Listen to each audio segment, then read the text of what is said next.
In this edition of Your Alberta Online, the more patient-focused healthcare system, Alberta's finances, and the next generation economy.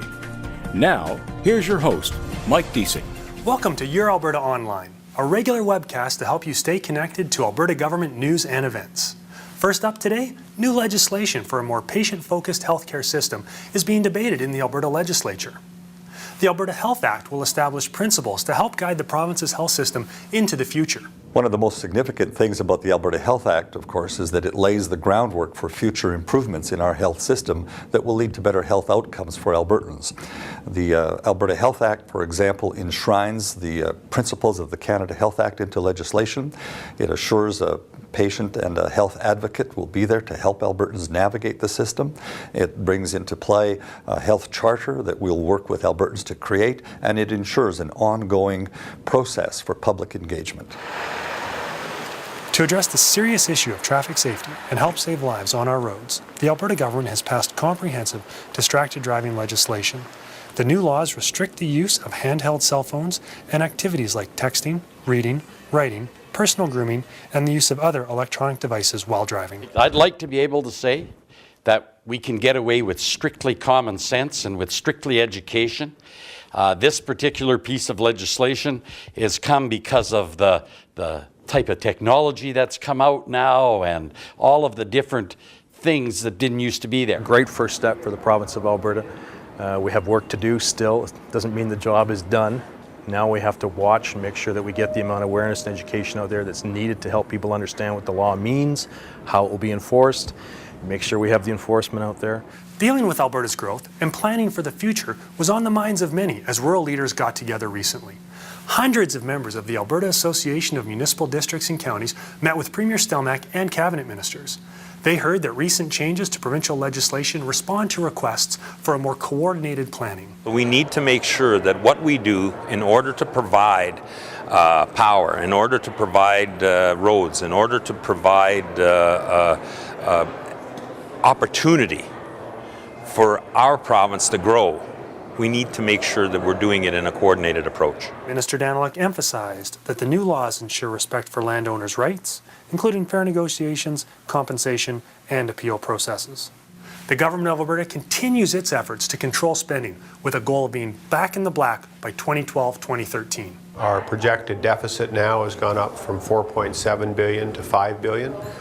Needless to say, we're not too happy about that. Relative to other jurisdictions, Alberta is still doing very well. Yes, we have a deficit, but unlike every other province, in this province, because of the Sustainability Fund, our short-term savings account, we can cover that deficit from savings, and there's no long-term debt. Every other province is running up new debt that's going to have to be dealt with. Interest will have to be paid by other provinces on their debt, and they'll have to face the issue of how to retire that debt. So in that sense, Alberta is still a couple of big steps ahead of every other province. More information about the government of Alberta's finances is available on our website at alberta.ca. One of the Alberta government's goals is to have the most innovative and competitive economy in North America. Many factors play a role in a competitive economy, such as quality infrastructure and low taxes.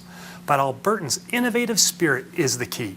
The development of important medical prototypes at Alberta's Institute for Reconstructive Sciences in Medicine is an example of how that innovation is building Alberta's next generation economy. RSM is a really important research and clinical facility that provides care for Albertans and gives them new hope.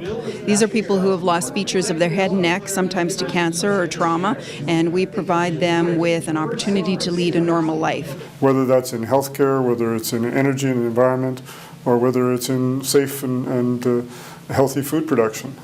Those are the three things that emerging nations around the world are going to need. We want them to be looking at Alberta for those three things. Minister Horner also says the Alberta Innovate system is opening opportunities for collaboration across scientific disciplines with public and industry researchers. Alberta is also making headway in the fight against destructive mountain pine beetles.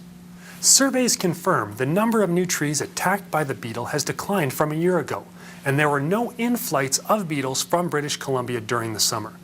Government action to remove infested trees, along with some help from Mother Nature, combined to reduce the number of attacked trees this fall. And finally, on this edition of Your Alberta Online, a fund created from the sale of criminal property is being used to provide grants to victims groups and crime prevention projects in communities across Alberta.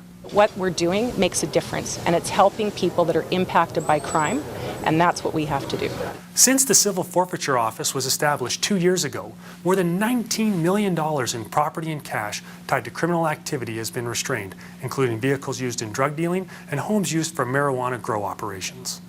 Well, that's it for this edition of Your Alberta Online. Your Alberta Online is also on Twitter and Facebook. Tune in next time for more Government of Alberta news. Thanks for joining us.